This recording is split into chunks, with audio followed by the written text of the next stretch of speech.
and 2 arrows by the Brule Sioux. This is Henry Crow Dog speaking. Here is how my grandfather, the first Crow Dog, got his name. He was a chief about to lead a raiding party into the Hawkeye, now called Cedar Valley in South Dakota. Before riding out, he had a vision. He saw a white horse in the clouds. They gave him the sacred horse power. As a result, his pony became Shunkaka Luzahan, the swiftest horse in the land. But that wasn't all of the vision. The chief heard the voice of Skunk Manitou, the Coyote, saying, "I am the one." Then his horse suddenly prickled up his ears, and the wind whistled through the 2 eagle feathers the chief was wearing.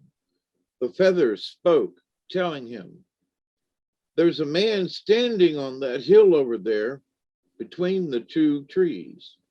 The chief and his companions clearly saw the man, who raised his hands and then was gone.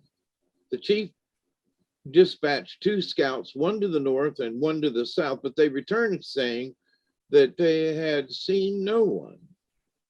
This man on the hill must have been a Wanagi, a ghost, the chief said. He tried to warn us, but what did he warn us of? I don't know. I am a warrior about to lead a raid, and I can't bother over much about ghosts. So they rode out and came to a river. The chief decided to camp there, so that if enemies came, the riverbank would prevent them from surrounding his party.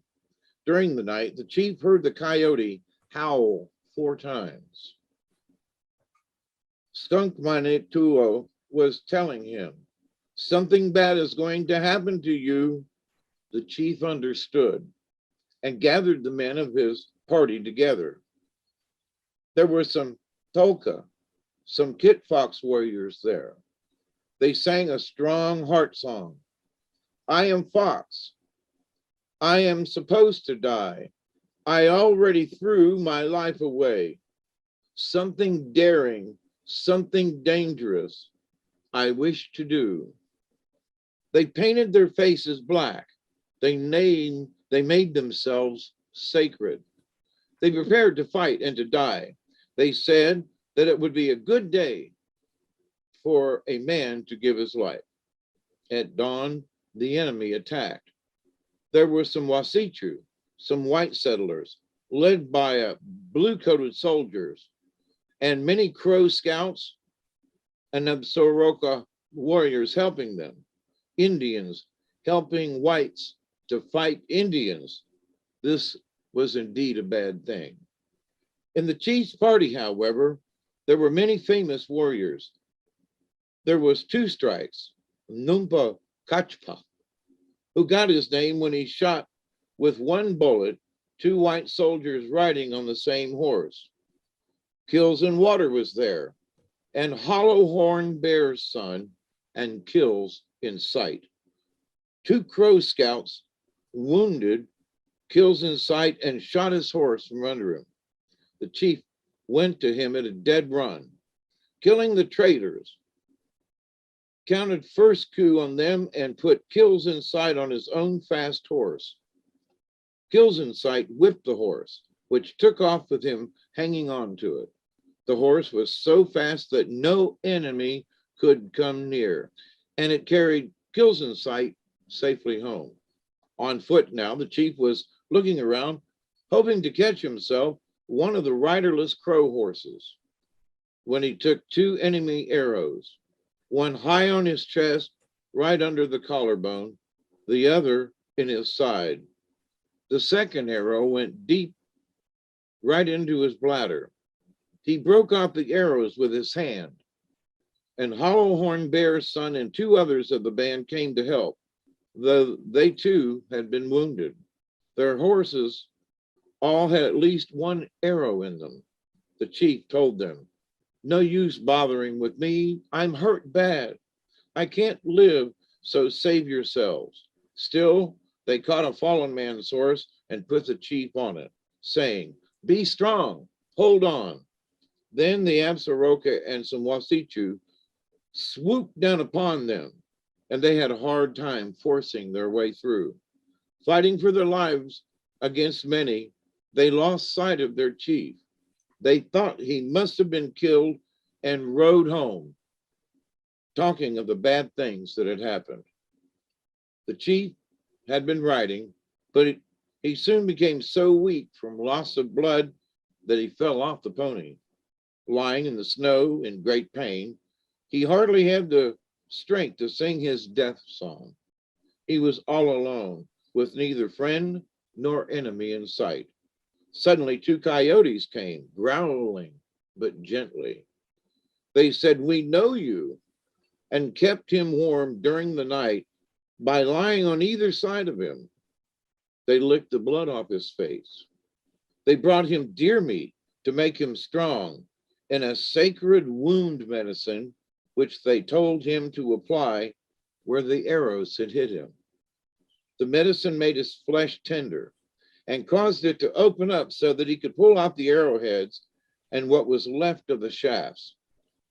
The medicine brought by the coyotes cured the chief, and the meat they gave him made him strong.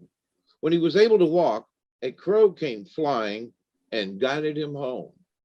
All the people marveled on seeing him and hearing his story. Sometimes after the chief had recovered, he went out alone to hunt and was ambushed by a party of Pahanis. These enemies had guns, and the chief took 2 bullets, one in the right arm and one in the ribs. The second touched his lungs, so that in later life he was always somewhat weak in the chest. He managed to get far enough away on his fast horse to be safe from the Pahanis, but then he could ride no further. He got down from his horse and stretched himself on the ground.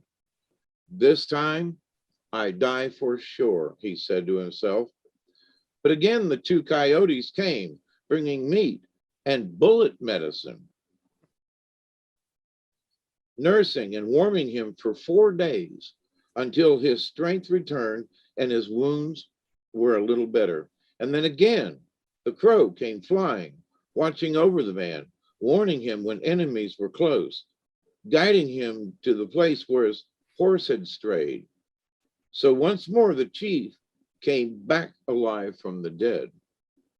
Then he made himself a shield from the neck skin of a buffalo, and using sacred procedures, painted 2 arrowheads and 2 circles representing bullets on it.